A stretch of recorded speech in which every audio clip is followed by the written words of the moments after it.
Coming up on BCN today, the Lethbridge Police Commission report is out showing calls have gone up around the supervised consumption site.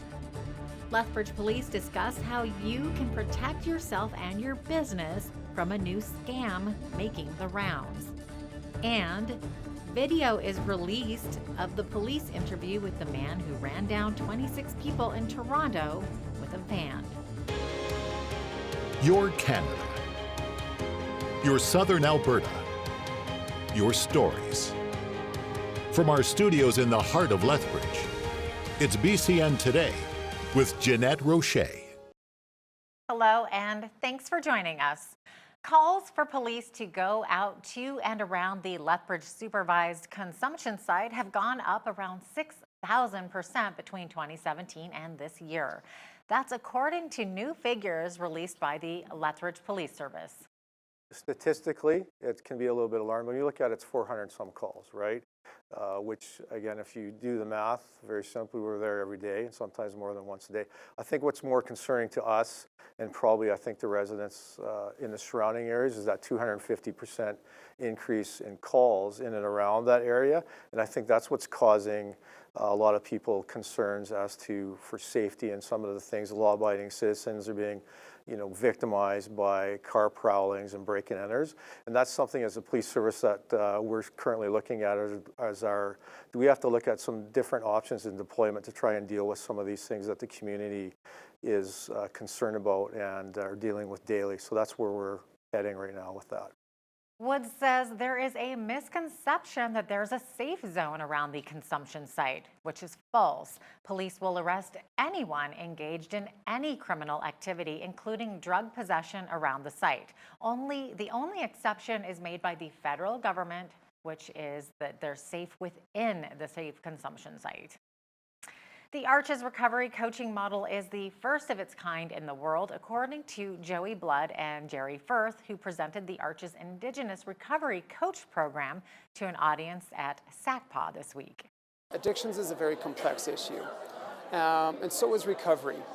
And it's an opportunity for us to have a real dialogue and discussions around what that looks like, what that means, and specifically for our program, how it fits within the continuum of care for folks that are maybe currently in active use and maybe questioning or exploring the idea of recovery, into as far as those that are doing well and relatively maintaining it, but just need extra supports to help them sort of continue to maintain their recovery in that.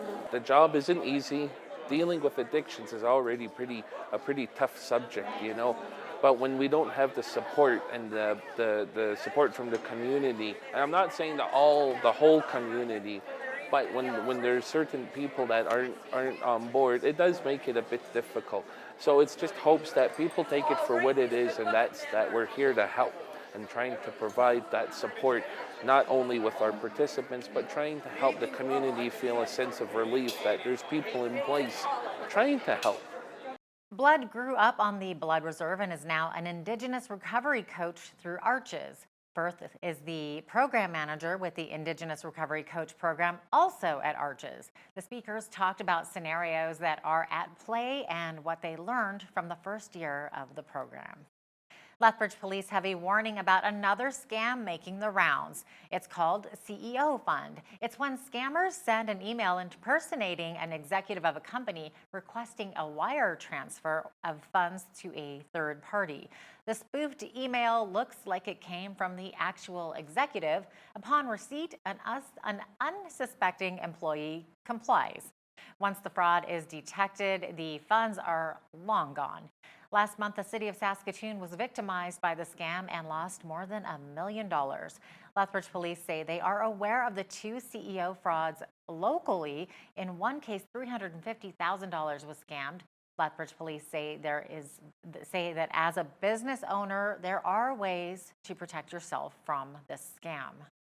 My advice would be simply training. So in addition to prevention methods, such as making sure you always do these types of transactions in person, I would recommend that you train your employees or train those people within your corporation that have the authority to move money, to manage money, move money in any degree. Train them about this fraud, make sure they're aware of it, and ensure that there are safeguards in place, that there are strict policies in place within your corporation to make sure that you can't fall victim to the scam. Each year, 2,100 North Americans are killed or seriously injured because of unsafe behavior around railroad tracks. This week promotes rail safety in Canada and the U.S. CP Rail Canada says that many of these accidents are because of trespassing and people simply not paying attention when driving. Trespassing incidents are always a concern, especially when we have trespassers that are wearing earphones, headphones, talking on their cell phone. They don't hear the train. So those are a big concern to any police officer and the staff and support staff with CP Rail. A train is coming down the tracks. It can take up to a mile for that train to stop when it does see something. So it doesn't stop like a car or a truck. It can take up to a mile for that train to come to a complete stop. Throughout Alberta, we have officers stationed at strategic locations. We have fantastic working relationships with Lethbridge Police Service, Taber Police Service, Medicine Hat Police Service, and the RCMP. With those relationships, they enable us and assist us in passing our rail safety message along, as well as any enforcement or education programs that we put in place. Regardless of the location, whether it's at a active crossing, a crossing as you see here with just crossbucks, school zones, people are reminded to stay vigilant 24 hours a day, 7 days a week, keep their eyes on a swivel, check both ways when they're walking across the tracks to ensure their own personal safety. Whenever there's any type of tragic incident, it has a massive impact on not just the families and the friends and the community, but also on the CP employees that are involved in it. CP does offer counseling for those employees to ensure that they get through these rough times as well. According to Transportation Safety Board of Canada, there have been 7 railway fatalities in Alberta this year. Have you ever looked at a fictional map like Narnia and wondered what's actually there? Worlds Imagined, the Maps of Imaginary Places, is a new exhibit at the Galt Museum. It takes a closer look at maps of fiction and fantasy. This exhibit is called Worlds Imagined, the Maps of Imaginary Places collection, and it was created by the Cushing Memorial Archives at the Texas A&M University. And it explores different imaginary worlds that have been created as part of literature, as part of video games, films, etc.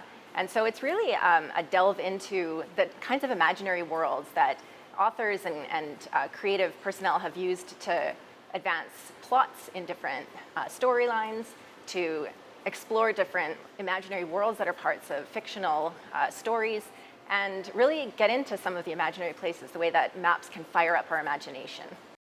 The exhibit will run at the Galt Museum from September 27th through January 5th. Tens of thousands of students and adults will march in at least 85 towns and cities across the country today to try to send politicians a message about the planet. Several international movements are coming together for one massive climate change protest. 16-year-old Swedish activist Greta Thunberg, Liberal leader Justin Trudeau, and Green leader Elizabeth May are taking part in the march in Montreal.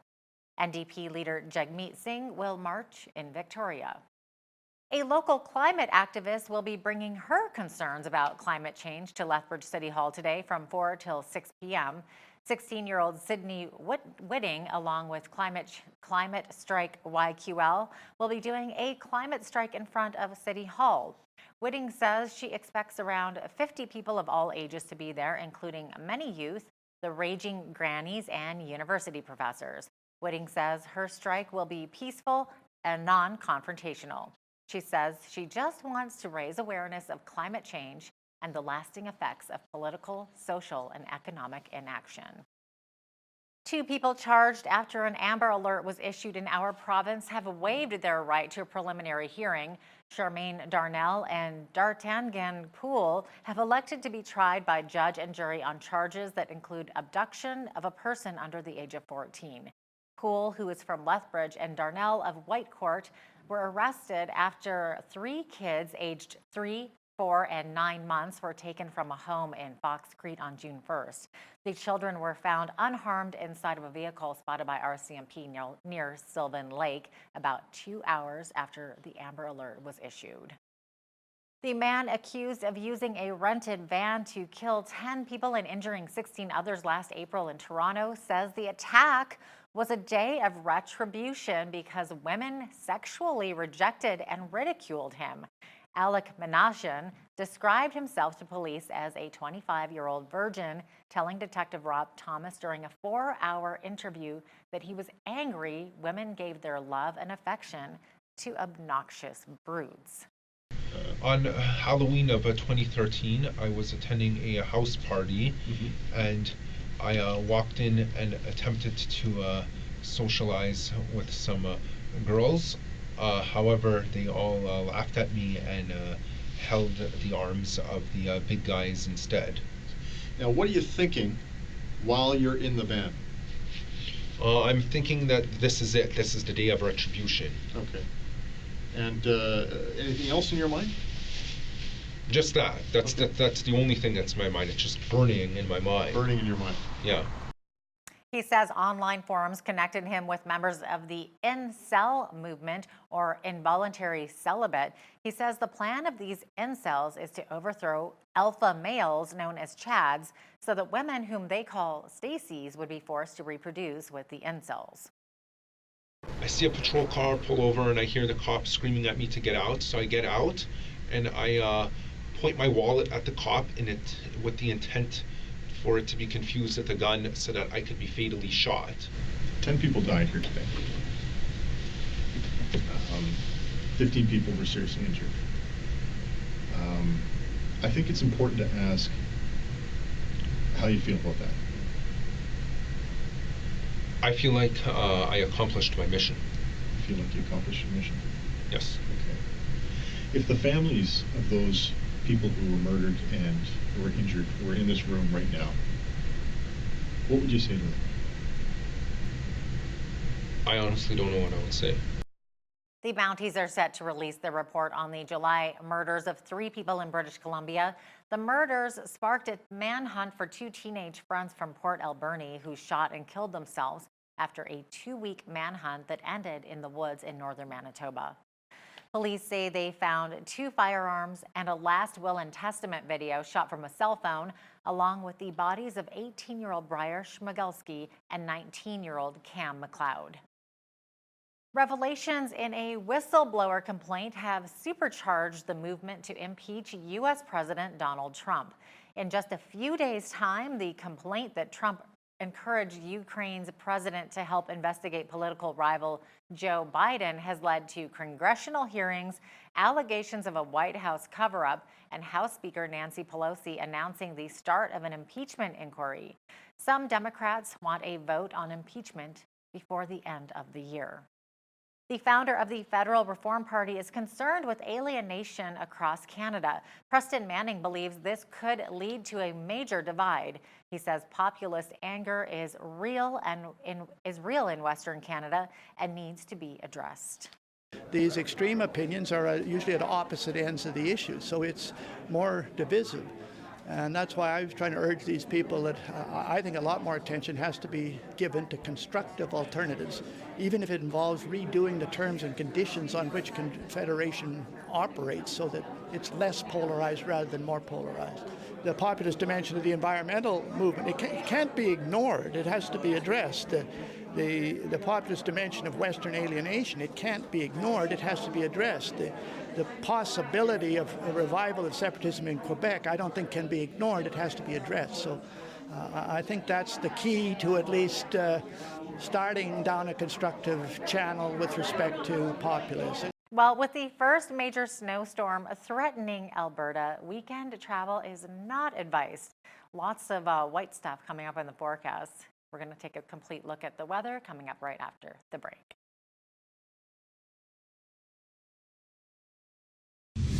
Welcome back. Here's a look at your weather highlights for today and tomorrow in Lethbridge. Chance of showers this evening with a high of 8, a low down to -1 this evening. Tomorrow starts the flurries, high of 0.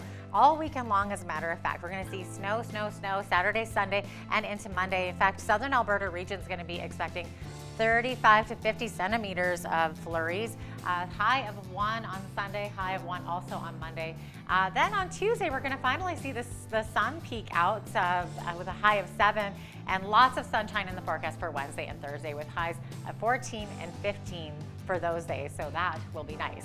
According to the almanac, the high for this time of year should be 18 degrees and the average low is 3 degrees. The highest temperature on this day was registered back in 1967. They registered a high of 32 degrees Celsius, and the lowest temperature was in 1972 with a low of -5.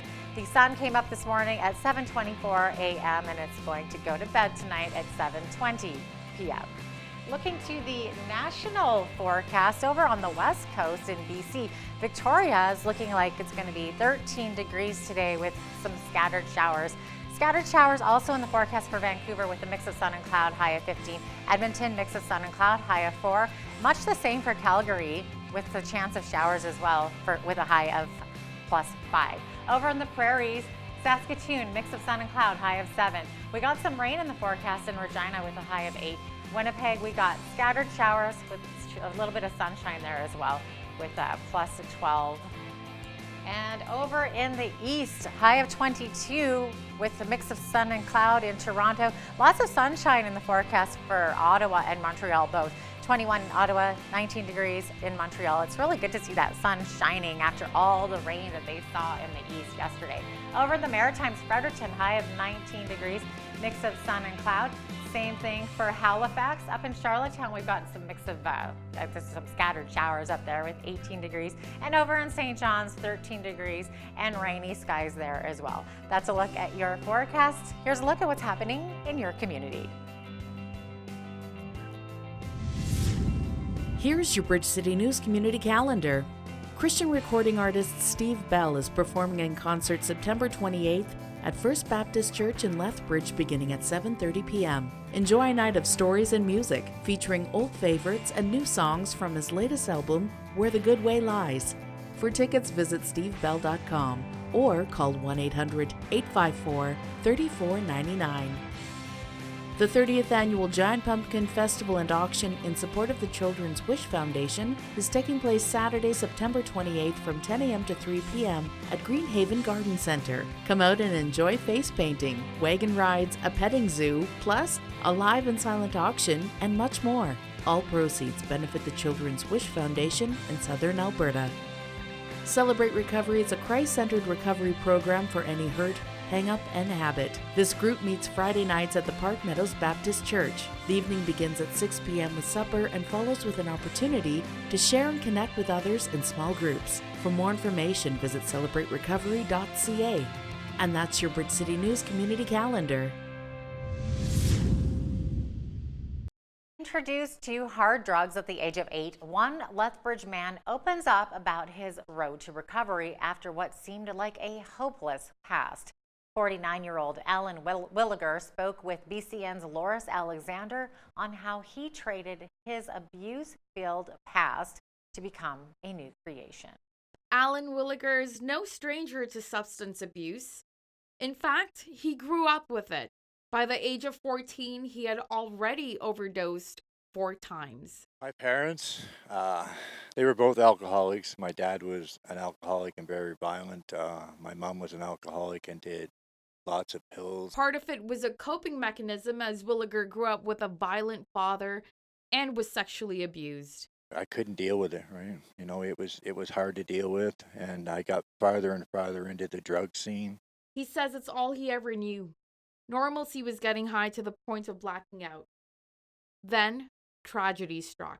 I was in the process of cleaning my gun one night, and I blacked out. I woke up the next morning in the drunk tank to see if I was going to get out, and they said no, because while I was cleaning my gun and blacked out, my fiance at the time, who was 7 months pregnant, when I blacked out, I shot my fiance and I shot our unborn baby. Williger served time for 10 years. After getting out, he got a wake-up call. He lost his 23-year-old niece on fentanyl, and 2 days later, his sister overdosed on the same. After reaching out for help and was finally introduced to Streets Alive. I just got to a point where I couldn't take it no more. So I got down on my knees one night and I asked God to come into my life and help me run my life. And since then, I've been doing great. I love it. Williger says he will be eternally grateful for how much Streets Alive has done for him. Streets have been a big part of my life, and they will always be a big part of my life because they've helped me get to where I am today, right? I'm the person I am today because of Streets Alive. Currently working part-time at Streets Alive, Williger is hoping he can help other people get off the streets. When asked about future plans, he says he'd like to become a missionary one day. For Bridge City News, I'm Loris Alexander. The Billy Graham Rapid Response Team is providing training to churches in Freeport, Grand Bahamas, which was hit by Hurricane Dorian. Their mission is to minister to members who've been devastated by this disaster, as well as empower them to reach out with the hope of Christ to their communities. Tonight we're at a church in Freeport, Grand Bahamas. The church itself has damage. The members are going through certain damage. And so the night we've gathered here at this church to conduct the training presented by the Billy Graham Rapid Response Team entitled God's Hope in Crisis. So we want to be equipped in the best way to express the hope that we share in Christ. This training is for people who have already been hurt. Most people are already going through some type of storm before this natural storm occurred. So this training is beneficial for people in all categories of life. Compassion must cause you to be moved like Jesus in Matthew chapter 9. It's not enough to be moved to say, oh, it's time to go to service. You got to be moved to help your neighbor. One of our chaplains right here. Today's daily life hack is dedicated to those looking for an easy way to shed some pounds. Try eating more spicy food. Spicy foods fool your taste buds into being more satisfied with smaller amounts. They also have been proven to temporarily increase your metabolism by about 8%. And that's your daily life hack. Who knew? I'm not a huge fan of spicy food, so I don't know if I could do that one. Some of our recent polls are out showing that the federal election is too close to call. The Liberals and Conservatives are running neck and neck. Political science professor Jeffrey Hale explains what some of the biggest issues are heading into the October 21st vote and what it will take for a party to win. That interview is coming up in the second half of our show. Stay with us.